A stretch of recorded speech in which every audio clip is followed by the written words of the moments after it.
The tune is a Calypso. Hindus don't go to Calypso thing. You understand? The song is about Indian women. It have Indian women in this country who is Hindus. So of course they will feel offended. You understand? And as he is the big man, he had to come out and say something. But the way I built the tune, it was so technical. He didn't really have nothing much to say. The only thing he could have said is what he said. And I think that Marge is a very intelligent fella for pulling that one off. I thought I would have him on the wall then, but he got away.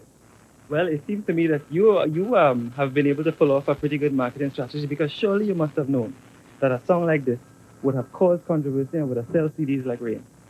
Well, yeah, no. You understand what I'm saying? No.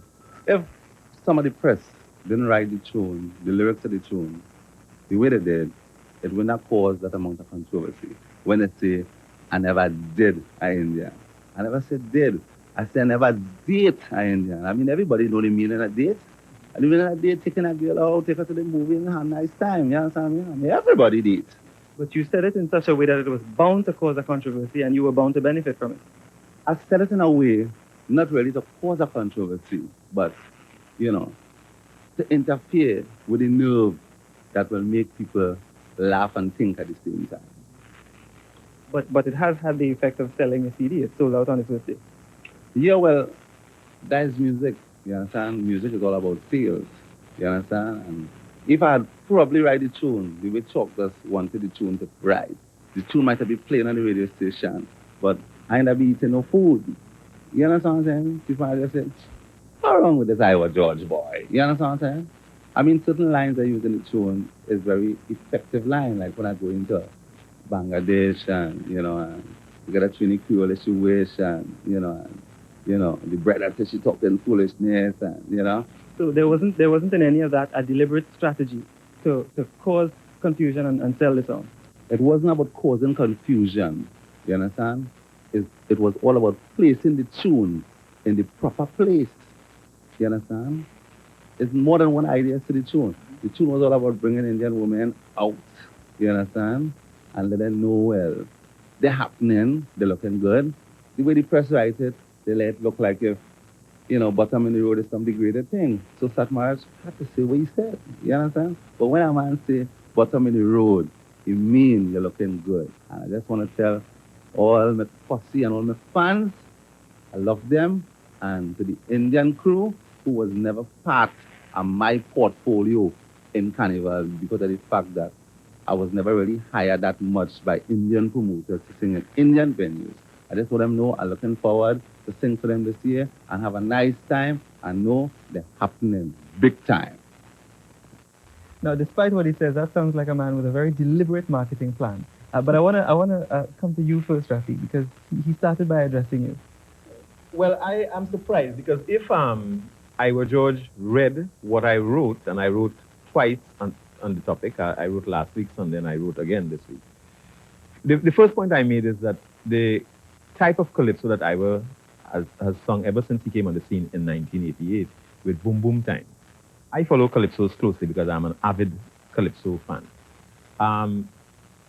It came at a point when, in my view, there was a degeneration in popular calypsos, party-type calypsos. Now, I don't want to be unfair to the modern calypsonian, and I made that point again when I wrote that you have the Machel Montano, Machel, whose Big Truck last year was a massive hit, not only here in Trinidad, but abroad. I have seen the effect of that song in parties, as I wrote, and I know it has made it so big that Machel is driving a BMW at age 25. One has to be realistic. I also pointed out that Iwer George, since he came out, he has been on that line, and he said in one of his best calypsos he ever composed, the response to Shorty's, the singing Tata, I think, right? He responded and said, I have to put bread on my table, a car in my garage, business, etc. And he has done well.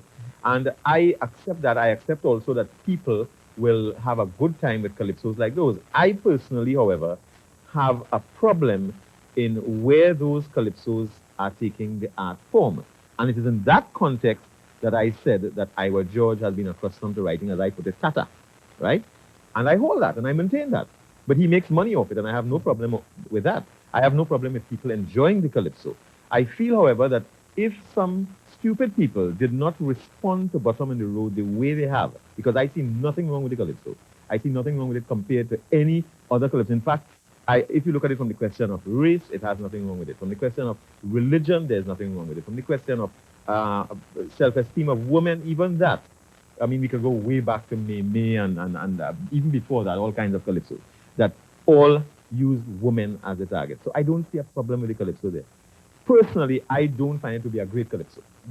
Far from it. It's not anywhere near Slave or, any of the classics that we have had in Calypso. However, it is going to be popular, and the people who have protested are the ones. Somebody even suggested that Iwer may have set up the whole thing. It's not too far-fetched an idea either. Yes, but I'm very liberal when it comes to Calypso. Very, very liberal. I accommodate everybody, and I have no problem with the Calypso at all.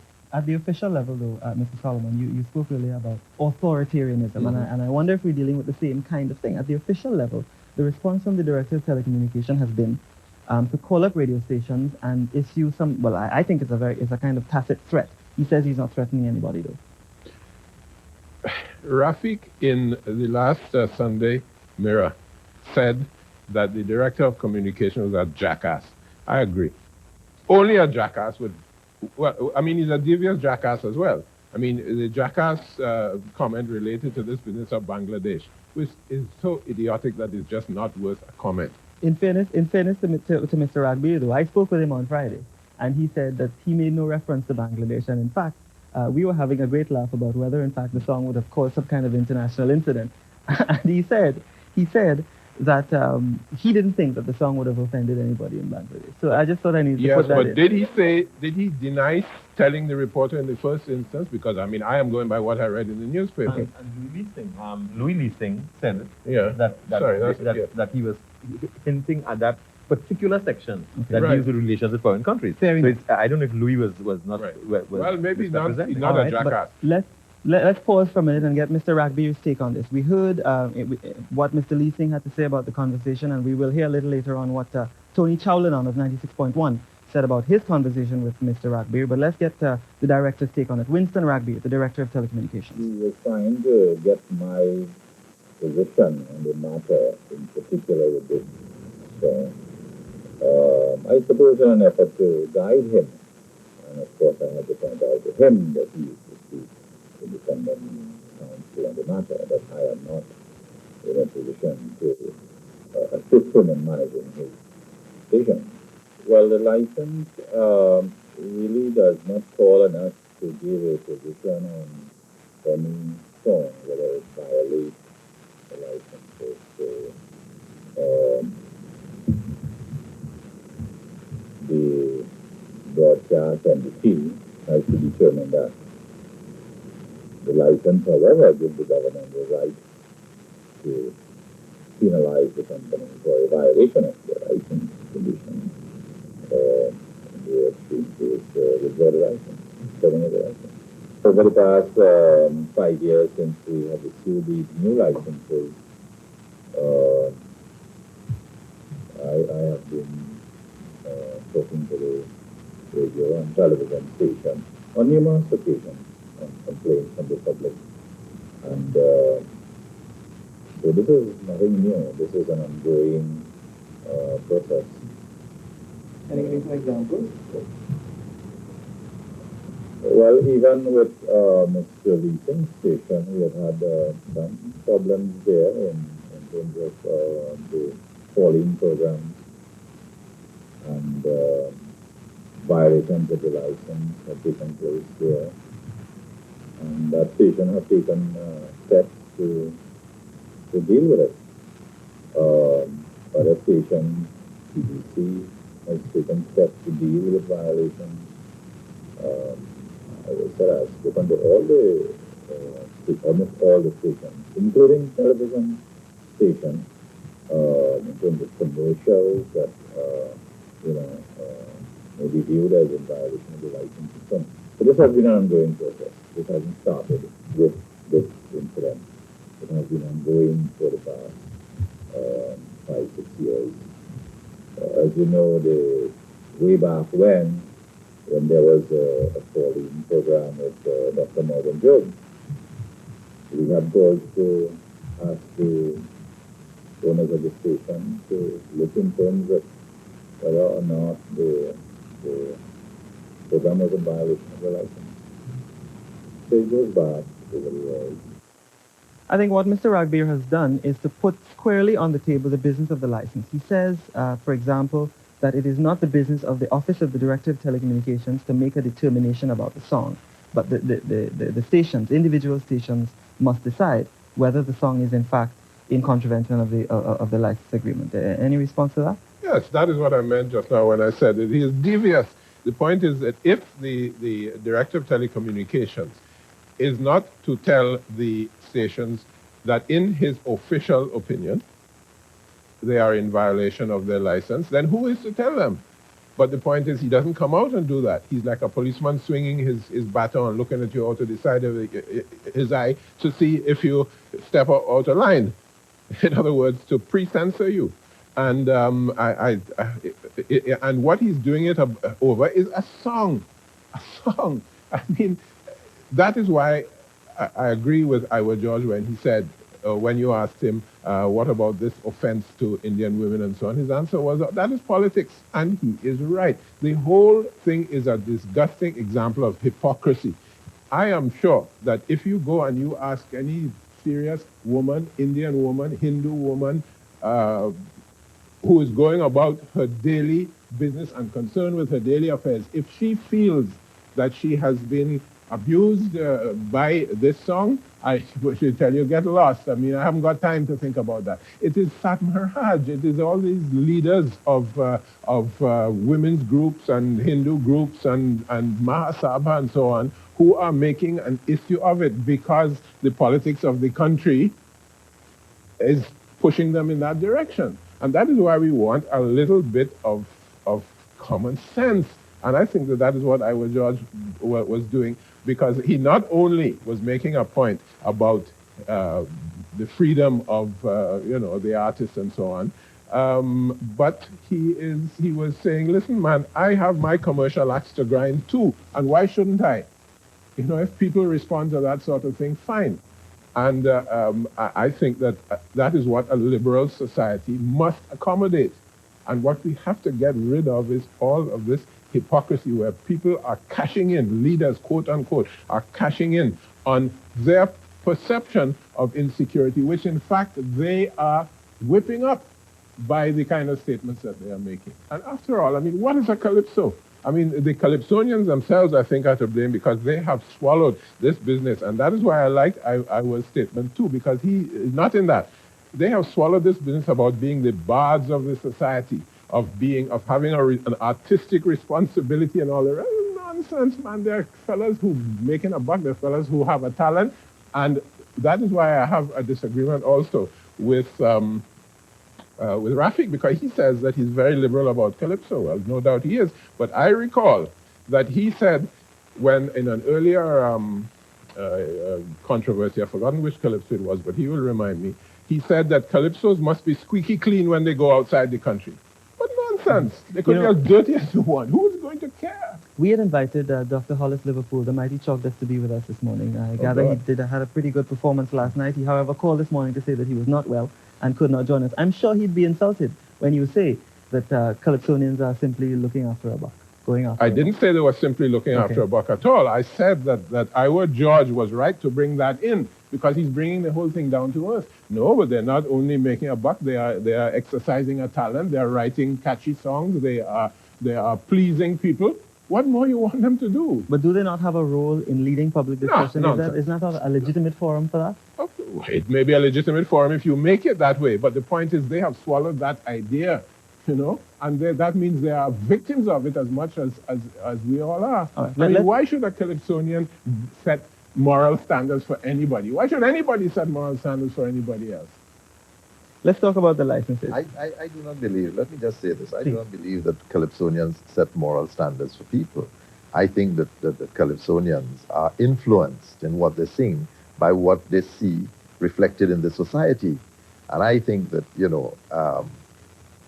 it is a pity that we do not have as part of this conversation some of the photographs that Raffique Shah had accompanying his piece on this Sunday's Mirror.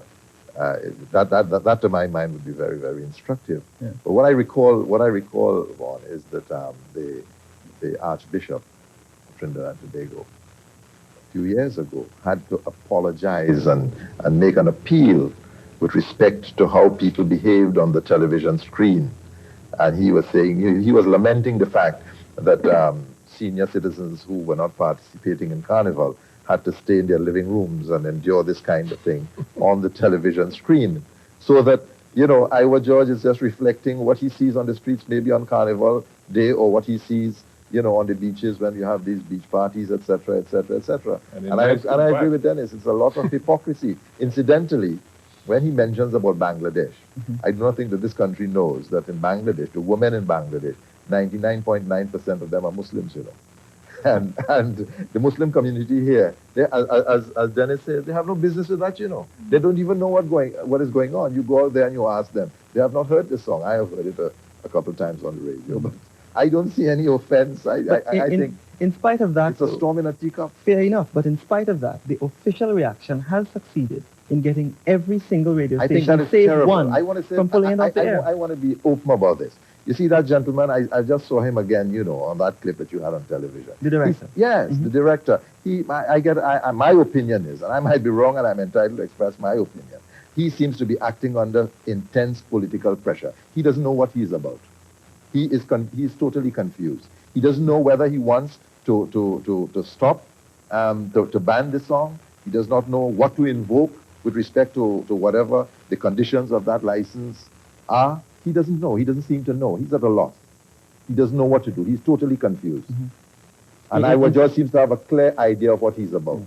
In fact, one radio station program manager said to me this week that the director's calling the stations is highly irregular because it is set out in the license agreement that if there is a problem with the song, there is a clear procedure involving the minister who must write to the radio stations. That is not happening, and what we're in fact seeing is a kind of veiled threat. You talked earlier about authoritarianism. I suggest we're dealing with the same kind of thing. What you say it's a shame that the stations have pulled it off. I think so. You know something. I would really like, as part of this debate, continuing debate, let someone translate Lotela, Sonnyman's Lotela, and let someone explain the reverence with which Bauji, sister-in-law, culturally has been held within the extended family, etc. And let us see how that equates, or how you compare that with what Iwer George is singing this year. Total hypocrisy, all kinds of substandards and different standards. I want to come back in a minute and focus a little bit more on the license arrangement and the procedures involved in that. But as we go to break now, let's take a look at some of the specific lyrics that people are having such great difficulty with. Iwer George.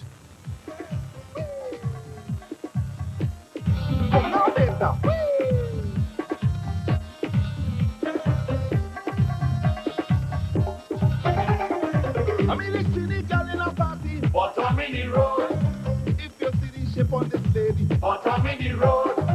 If you see the shape on the lady, bottom in the road. Went over and started to check she, bottom in the road. She tell me she name is Chantani, bottom in the road. She come from an Indian family, bottom in the road. If you see the shape on the lady, bottom in the road. I had Douglas, I had Chinese, I had Syrian, I had African, I had white woman, but I never did an Indian.